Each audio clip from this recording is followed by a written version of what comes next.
Hi, everybody. Once again, from Transforming Suffering into Wisdom, reading passages from my book. The chapter that I'm about to read is a page and a half, and it has a title. The one yesterday was Cause of Suffering, and today it's Cause of Suffering, the Three Elements. So we're going to build on the cause of suffering yesterday that we identified was just craving. And now we're going to actually break craving in three, in a way, into three of its guises, and look at these other guises in particular. So here we go. Cause of suffering, the three elements. A slightly longer answer to the cause of suffering might be craving, aversion, which is craving's opposite, really, and blanking out. In aversion, we attempt to push away feelings and conditions we don't like. Most of us use aversion to push away our unpleasant feelings, even to resist the teachings in this book. But I don't want to feel my anger. I just want to get rid of it. Many of us also use aversion to avoid difficult situations. But in the long run, aversion never works. It merely embeds states of suffering deep in our unconscious, poised to arise like demons in the next crisis of our lives, keeping us ever returning, frustrated and unsatisfied to structures of suffering, as if they were our comfortable homes, when really they are doleful prisons, locking us in illusion. We lend energy to things by not liking them. Next time you experience aversion, just notice what it is you don't like.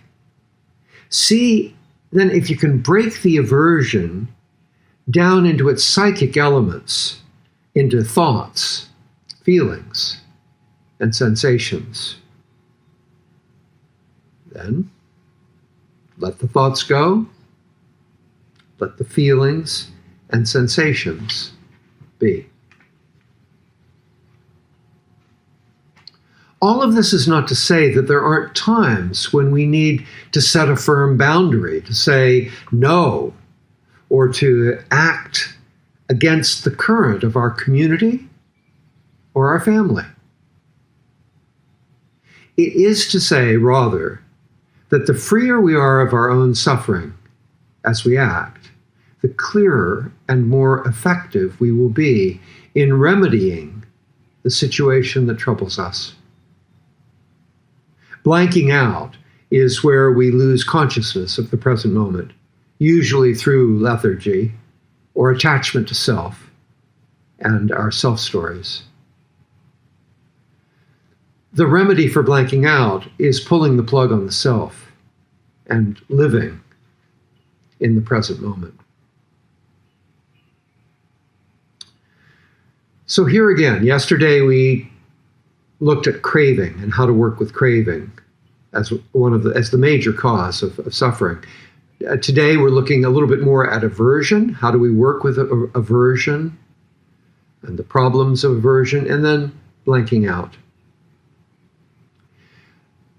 Because of the crisis that we feel that we are in right now, because of the suffering we can find all around us, if not right immediate to us, I want to read again this paragraph about our relationship to the world. I think it's so true. It's certainly been very helpful for me.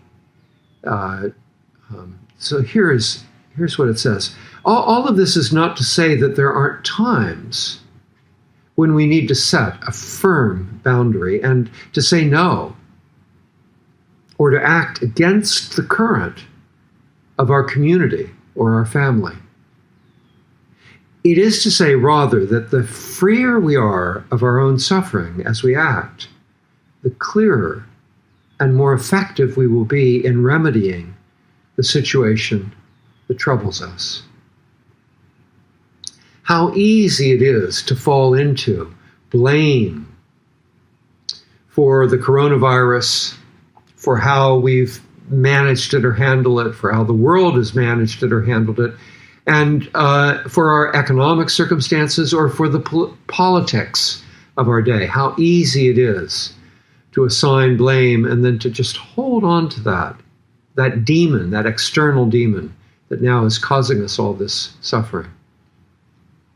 What you'll find, I know this is very true, been very true for me, is the more that you work with how you suffer yourselves and how you are, carried away into the thoughts, torn by the feelings, and break it down and learn this practice of letting thoughts go and letting feelings be, the clearer you will be and the more at ease you will be when you're triggered by these external circumstances. And thus your response, more often than not, will be spot on. It will be helpful, even and courageous when, in fact, you need to stand against the current of your community or of even of your family. So this is a wonderful practice for helping us to act wisely in the world as we learn to transform suffering into wisdom. Thank you.